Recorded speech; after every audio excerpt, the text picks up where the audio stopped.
Hello எல்லாரும் எப்படி இருக்கீங்க? இன்னைக்கு என்னோட டே இன் மை லைஃப் vlog தான் நீங்க பார்க்க போறீங்க.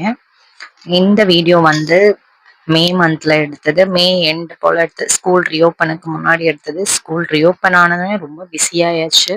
ஸோ அன்னைக்கு மார்னிங் ஒரு காஃபியோட தான் ஸ்டார்ட் ஆச்சு. காஃபி எல்லாம் நல்லா குடிச்சிட்டு இட் வாஸ் அ பிஸி டேங்க. எனக்கு ஃபுல் டே செம்ம வேலை இருந்தது. ஸோ அதுக்காக ஒரு எனர்ஜி ஏற்றிக்கணும்னு சொல்லிட்டு காஃபிய போட்டு குடிச்சிட்டு, அதுக்கப்புறம் பக்கத்து வீட்ல வந்து மரம் வெட்டுனாங்க. அதுல நெறைய காய்ங்க வந்து முத்தி போயிருந்தது. ஸோ அதெல்லாம் பறிச்சுட்டு வந்து கிளீன் பண்ணி வச்சாங்க அம்மா. அண்ட் சைட் பை சைட் நான் என்ன பண்ணேன்னா, ரெசின் ஆர்டர் ஒண்ணு வந்திருந்தது. சரி பண்ணலான்னு சொல்லிட்டு ஆர்டருக்கு ரெடி பண்ணிட்டு இருந்தேன். ஆனா அது சரியாவே வரல. அதுக்கப்புறமா வந்து பாலக்கீரை ஸ்ட்ரீட்ல வித்துட்டு வந்தாங்க.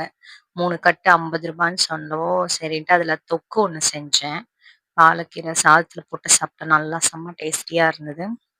அத முடிச்சிட்ட பிறகு ஃப்ரிட்ஜ் கிளீனிங் பண்ணலாம் அப்படின்னு சொல்லிட்டு ஃப்ரிட்ஜ் எல்லாம் நல்லா கிளீன் பண்ணி, அந்த கீரையெல்லாம் கரெக்ட்டா ஆர்கனைஸ் பண்ணி வச்சேன்.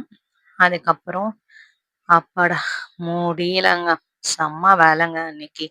காலெல்லாம் ரொம்ப பெயினா இருந்தது. டீச் பண்ணும்போது கூட கால் வலி அவ்ளோ தெரியல. ஆனா வீட்ல இருந்து எல்லா வேலையும் செய்யும்போது செம்ம டயர்ட், செம்ம எக்ஸாஸ்டடா இருந்தது. ஸோ அந்த முருங்கைக்காவ வச்சுட்டு ஒரு சாம்பார் வச்சுட்டேன். அப்புறம் பூசணிக்காய் பொரியல். And this is my evening routine. Evening வந்து இந்த மொடவாட்டுக்கால் கிடைச்சது சூப்பர் மார்க்கெட்ல.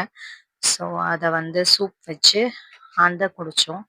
அப்புறமா கொஞ்சம் ரெசின்லாம் காஞ்சிருச்சு. நேம்லாம் ஒட்டிர்லாம் அப்படின்ட்டு வந்தா, அது கட் பண்ண போய் என்னோட ட்ரெஸ்ஸ தெரியாம நான் கட் பண்ணிட்டேன்.